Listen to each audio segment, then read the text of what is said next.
भगवती शिक्षक प्रशिक्षण महाविद्यालय गंगापुर सिटी के ऑनलाइन क्लासेस में आपका स्वागत है। मैं खंडेलवाल आज बीए, बीएड व बीएससी बीएड प्रथम सेमेस्टर के विषय बचपन और वृद्धि के प्रकरण कोहलबर्ग का नैतिक विकास का सिद्धांत पढ़ाने वाली हूँ। Kohlberg theory of moral development, Kohlberg का नैतिक विकास का सिद्धांत। परिचय। लॉरेंस कोहलबर्ग एक प्रसिद्ध मनोवैज्ञानिक थे। आधुनिक युग में कोहलबर्ग के नैतिक विकास के सिद्धांत का सर्वाधिक महत्व है। इतना विस्तृत नैतिक विकास का सिद्धांत इससे पूर्व किसी ने नहीं प्रतिपादित किया था। कोहलबर्ग का नैतिक विकास का सिद्धांत प्याजे के सिद्धांत पर आधारित है, किंतु कोहलबर्ग ने इसे व्यापक बनाया है। प्याजे की तरह कोहलबर्ग ने भी नैतिक विकास के सामाजिक परिप्रेक्ष्य पर बल दिया है, अथवा सामाजिक संबंधों के प्रति व्यक्ति के दृष्टिकोण के विकास पर बल दिया है। कोहलबर्ग का विश्वास है कि नैतिक विकास का ज्ञानात्मक विकास के साथ घनिष्ठ संबंध है तथा सीधे जैविक एवं स्नायु संरचना की अपेक्षा यह व्यक्ति के ज्ञानात्मक विकास तथा सामाजिक अनुभवों के बीच क्रिया प्रतिक्रिया का परिणाम है। कोहलबर्ग ने नैतिक विकास को 6 चरणों किया था। नैतिक विकास का अर्थ। मानव के नैतिक विकास का तात्पर्य है वह सही और गलत, न्याय और अन्याय, भलाई और बुराई, पाप और पुण्य आदि के अंतर को समझने में सक्षम हो सके तथा उन्हीं कार्यों की ओर उन्मुख हो जो उसके और समाज के लिए हितकारी है। यह निर्धारित करता है कि व्यक्ति सही और गलत का निर्णय कैसे करता है। कोहलबर्ग के अध्ययन की पृष्ठभूमि। इन्होंने नैतिक विकास को एक क्रमिक प्रक्रिया माना।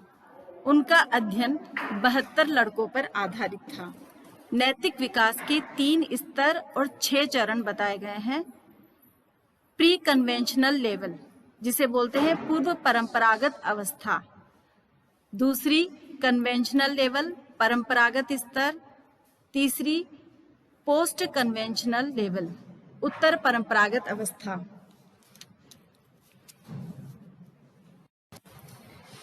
पहली अवस्था है पूर्व परंपरागत स्तर या प्री कन्वेंशनल लेवल। लगभग 9 वर्ष की अवस्था के बालकों में, कुछ किशोर बालक तथा बालिकाओं में तथा अपराधी व्यक्तियों में इस प्रकार की नैतिकता होती है।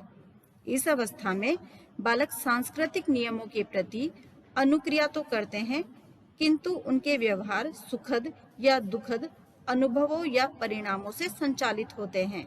अर्थात बड़े लोग, माता पिता आदि जब अपनी शक्ति का प्रयोग करते हैं तब बालक उचित व्यवहार करते हैं।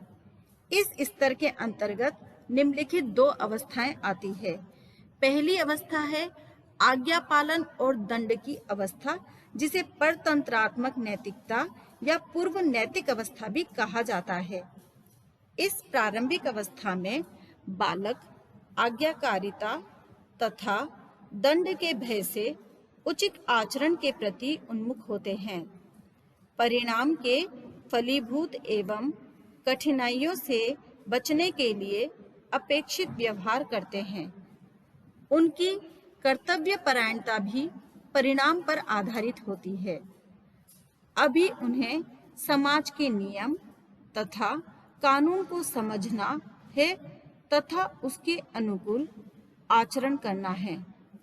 दंड के भय से वे बड़ों की आज्ञा का पालन करते हैं तथा अच्छा आचरण करते हैं। इस अवस्था में बालकों का दृष्टिकोण आत्म केंद्रित होता है, अर्थात वे दूसरों के दृष्टिकोण, रुचि या लाभ की बात नहीं समझ पाते। साथ ही वे 2 विचारों या अभिमतों में संबंध नहीं स्थापित कर पाते। क्रियाओं के शारीरिक पक्ष पर ही ध्यान दे पाते हैं। दूसरे के मनोवैज्ञानिक रुचियों या दृष्टिकोणों को नहीं समझ पाते। बड़ों के दृष्टिकोण तथा बालक के अपने दृष्टिकोण में अधिक अंतर रहता है। द्वितीय अवस्था, जिसे स्वार्थपरक उद्देश्य की अवस्था भी कहा जाता है, या नव आत्म केंद्रियता की अवस्था भी कहा जाता है। यह नव आत्म केंद्रित उन्मुखीकरण की अवस्था है जिसमें वैयक्तिकता, उद्देश्य पूर्ति एवं आदान प्रदान की प्रधानता होती है। बालक इस अवस्था में उसी समय नियमों का पालन करते हैं जब किसी तात्कालिक आवश्यकता की पूर्ति हो। उनके लिए वही कार्य नैतिक होता है जिससे किसी व्यक्ति की आवश्यकता की पूर्ति होती है।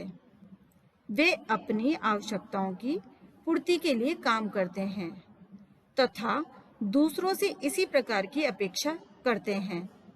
इस अवस्था में बालकों को वही उचित लगता है जो न्याय संगत होता है, जिसमें बराबर का लेन देन होता है, बराबर का सौदा तथा समझौता होता है।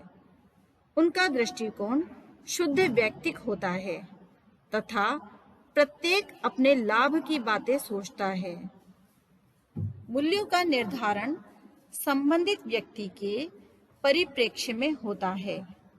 आनंद ही उसके व्यवहार का जन्मदाता है। अतः हम कह सकते हैं कि बालक प्रत्येक प्रकार का व्यवहार व्यक्तिगत लाभ के आधार पर करता है। दूसरी परंपरागत अवस्था, जिसे कन्वेंशनल लेवल कहते हैं। इस अवस्था में बालक परिवार वालों तथा अपने साथियों की आशाओं की पूर्ति करने लगते हैं, साथ ही उनकी आशाओं को उचित सिद्ध करने का प्रयत्न करते हैं। अधिकतर किशोर तथा प्रौढ़ परंपरागत नैतिक व्यवहार करते हैं। समाज तथा सत्ता की अपेक्षाएं एवं नियमों को बनाए रखना चाहते हैं। इस स्तर के अंतर्गत निम्नलिखित दो अवस्थाएं होती है। अच्छे बालक या बालिका का उन्मुखीकरण, जिसे सुनहरा नियम की अवस्था भी कहा जाता है। इस अवस्था में प्रत्येक बालक तथा बालिका अपने को अच्छा प्रदर्शित करने का प्रयत्न करते हैं। अतः वे ऐसे आचरण करते हैं जिससे बड़े उन्हें अच्छा कहे। इसी अच्छा बनने में वे नैतिक तथा अपेक्षित समायोजित व्यवहार सीख जाते हैं। वे आपस में एक दूसरे की आशाओं की पूर्ति हेतु कार्य करने लगते हैं, मधुर संबंध स्थापित करने तथा आचरण में अनुरूपता लाने का प्रयास करते हैं। वे विश्वास, वफादारी, आदर तथा आभार प्रकट करते हैं, दूसरों का ध्यान रखते हैं तथा स्वर्णिम नियम पर चलने का प्रयास करते हैं जिसे दूसरे लोग उचित मानते हैं। नियमों को तथा सत्ता को बनाए रखने की उनमें इच्छा होती है, जो मान्य, परंपरागत या अच्छे आचरण में सहायक होता है। उनका व्यक्तिगत दृष्टिकोण दूसरों के दृष्टिकोण से संबंधित होता है। उनमें व्यक्तिगत लाभ की अपेक्षा दूसरों की भावनाओं, सहमति, आशाओं एवं अपेक्षाओं की प्रधानता होती है। अपने व्यवहारों की पुष्टि दूसरों को प्रसन्न करके तथा सहायता करके प्राप्त करना चाहते हैं। इसकी दूसरी उपावस्था है नियम और कानून की अवस्था, लॉ एंड ऑर्डर ओरिएंटेशन। नैतिक एवं सामाजिक विकास की इस अवस्था में बालक सामाजिक सत्ता एवं व्यवस्था बनाए रखना चाहता है, अपने कर्तव्य के प्रति निष्ठावान तथा दूसरों के प्रति सम्मान प्रकट करता है, साथ ही दूसरों की अपेक्षाओं या आशाओं का सम्मान करता है। कोई भी कार्य उसे इस कारण उचित लगता है क्योंकि शिक्षक या माता पिता आदि ऐसा कहते हैं। अब उसमें अंतःकरण का जागरण होने लगता है। उसके अनुसार वे लोग नैतिक हैं जो अपने कर्तव्य को पूरा करते हैं तथा सामाजिक व्यवस्था बनाए रखते हैं। वह सामाजिक दृष्टिकोण तथा अंतर व्यक्ति सहमति और प्रयोजन में अंतर स्पष्ट करता है। वह ऐसे दृष्टिकोण अपनाता है जो लोगों के कर्तव्यों एवं नियमों को स्थापित करता है। वह व्यक्तिगत संबंधों को सामाजिक व्यवस्था के अंतर्गत महत्व देता है। इस प्रकार वह समाज के नियमों का पालन करना ही नैतिकता मानता है। तीसरी अवस्था है उत्तर परंपरागत स्तर, पोस्ट कन्वेंशनल लेवल। नैतिक विकास की यह सर्वोच्च स्थिति है जहां किशोर बालक या बालिका जीवन के नैतिक सिद्धांतों का निर्माण करते हैं। नैतिक विकास के इस स्तर पर कुछ ही व्यक्ति पहुंच पाते हैं। इस स्थिति में समाज के नियमों एवं आशाओं की समझ पैदा होती है, किंतु सामाजिक नियमों का पालन नैतिक आत्मसातकरण पर निर्भर है। इस स्तर पर पहुंचने पर व्यक्ति का व्यवहार बाह्य प्रेरकों की अपेक्षा आंतरिक प्रेरणा से अभिप्रेरित होता है। इस स्तर के अंतर्गत निम्नलिखित दो अवस्थाएं आती है। सामाजिक अनुबंधन, सोशल कॉन्ट्रैक्ट ओरिएंटेशन की अवस्था। यह वैधानिक संविदा के उन्मुखीकरण की अवस्था है, अर्थात इस अवस्था में इस प्रकार की समझ पैदा हो जाती है कि समाज के कुछ नियम हैं जिसका पालन व्यक्ति तथा समाज दोनों को करना है। इस बात की भी जानकारी होती है कि विभिन्न व्यक्तियों के मूल्यों तथा मतों में विभिन्नता होती है तथा व्यक्ति के अधिकतर मूल्य एवं नियम उसके समूह या समुदाय के परिप्रेक्ष्य में होते हैं। इन मूल्यों को बनाए रखना है, चाहे निष्पक्षता की दृष्टि से या इस दृष्टि से कि वह एक सामाजिक समझौता है। इस प्रकार बहुमत की चिंता, बिना जीवन तथा स्वतंत्र जैसे असंबंधित नियमों और अधिकारों को भी बनाए रखना है। यह अवस्था कानून के प्रति आभारी होने की है, क्योंकि व्यक्ति का समाज के साथ एक समझौता है कि वह कानून का पालन करेगा, जिससे सबका कल्याण हो तथा सबके अधिकारों की रक्षा हो। इस प्रकार परिवार, मित्रता, विश्वास एवं कर्तव्य के प्रति वचनबद्धता की भावना भी पैदा होती है। इस तथ्य की सत्यता का आभास होता है कि उचित कार्य वही है जिससे अधिकतर व्यक्तियों की अधिकतम भलाई हो। कर्तव्य समाज के साथ एक अनुबंध है। दूसरों के अधिकारों की रक्षा, जन इच्छा एवं कल्याण प्रत्येक व्यक्ति का धर्म है। इस अवस्था में व्यक्ति का व्यवहार स्वमान्य नैतिक नियमों द्वारा संचालित होता है। इस प्रकार हम कह सकते हैं कि नैतिकता की यह अवस्था समाज की सहमति और मूल्यों पर आधारित होती है। इसकी दूसरी उपावस्था है सार्वभौमिक नैतिक सिद्धांत की अवस्था, यूनिवर्सल एथिकल प्रिंसिपल्स। इसे अंतःकरण या सिद्धांत उन्मुखीकरण की अवस्था भी कहा जाता है। कोहलबर्ग के अनुसार नैतिक विकास की यह अंतिम अवस्था है। वास्तव में यह अंतःकरण तथा सिद्धांतों की अवस्था है, जिससे व्यक्ति स्वमान्य सिद्धांतों का पालन करता है तथा उसी के अनुसार व्यवहार करता है। कुछ प्रतिशत व्यक्ति ही नैतिकता की इस सीमा तक पहुंच पाते हैं। तार्किक सार्वभौमिकता एवं संगति इस स्थिति की विशेषता है। इस अवस्था में व्यक्ति का व्यवहार व्यक्तिक अंतःकरण के सिद्धांतों से संचालित होता है।